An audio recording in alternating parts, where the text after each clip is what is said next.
Hey preppers, happy Friday and welcome to Fireside Friday.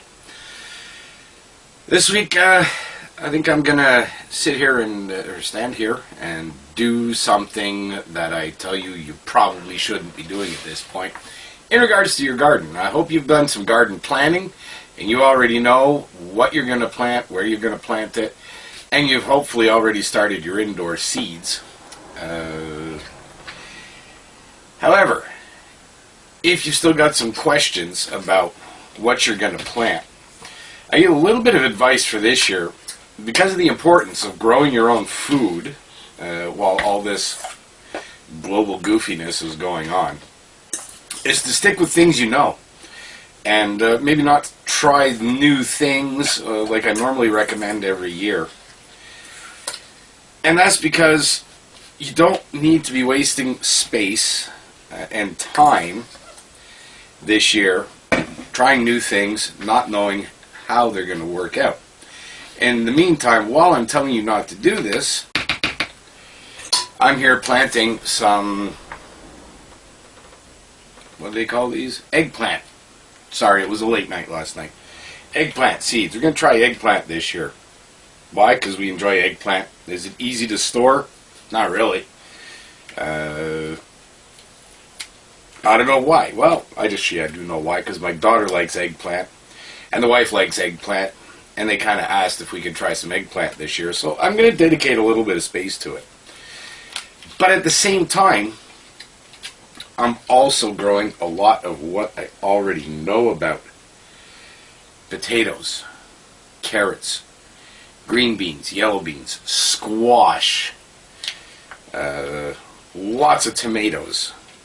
We do like our pasta here, and we make pasta sauce on our own and can it. But given everything that's going on right now, you probably want to concentrate. You need to maximize your food production and storage. And I've been talking a lot about that lately. There we go. Pretty much done. See how those look. In a week or so, we'll find a place to put those. I should have put newspaper on the counter. But anyway, so you need to maximize your food production and your food storage. Grow things that you know you can grow, are easy to grow. And I'm not saying don't grow, say, lettuce and stuff like that. It's easy to grow, almost on its own. It grows quickly. And those things can be handy through the summer when you're looking to get fresh produce. Make your salads straight out of the garden or whatnot.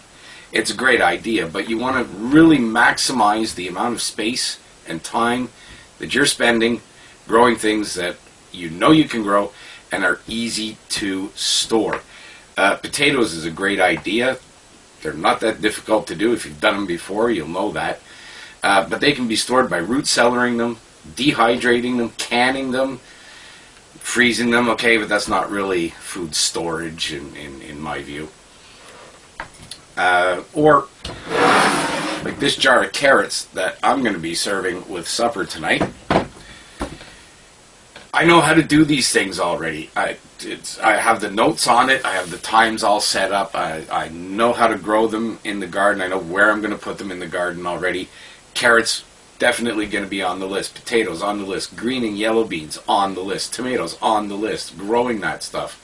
Cauliflower, broccoli, all the things that I've done in the past that I've learned how to deal with, I've learned how to grow, those are going to be grown in quantity in my garden this year. Things like this eggplant that I just started in this cute little pink pot because the girls wanted it. I'm going to do that anyway, on the side. I'm not going to worry about it terribly, and I probably shouldn't even be bothering to do it, but I'm doing it. Should I? No. Well, yeah, one little pot like this, I think 3 seeds went into this. It's not a huge thing, and not a lot of space once it goes out into the garden.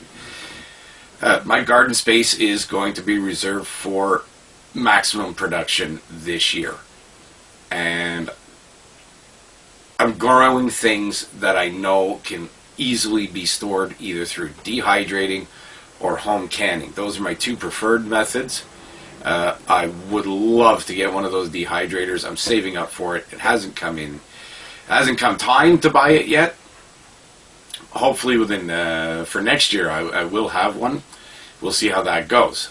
So far the savings are adding up, and it's looking like I'm going to be on track for that. And I'll be home freeze drying too with a Harvest Right freeze dryer. But yeah, let's face it. Extreme possibility of war. Inflation is still high, even though the overall numbers are starting to settle a little bit and come back down. We still have excessive inflation, and we have excessive inflation on food. 6-point-something% was the overall inflation rate last time we heard. Food is still somewhere in the 10 to 14% range year over year. And because inflation's been happening for a year, it's starting to compound itself. These percentages that you hear of an inflation rate, that's an over 1 year ago figure.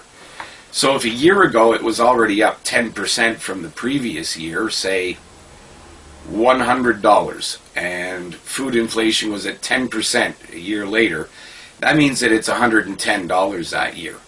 The next year, if it's still sitting at 10%, well, it's 10% of that 110, not the original 100. So now you're looking at $11 more, 110, now it's $121, and it keeps going like that.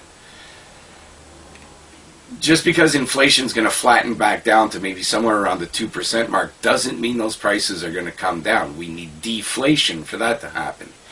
So food prices are still going to be going up, and they're going up a lot faster than a lot of people think. They may be hearing a 10% over last year, but don't forget last year's at this point was already starting to come up. So we're starting to compound those inflation numbers, and food is one of the biggest things. Really, get your gardens set up, folks. You need to maximize production on things that you can easily store. That's the tip for this week. So remember, be prepared, Canada. It's a tough world out there.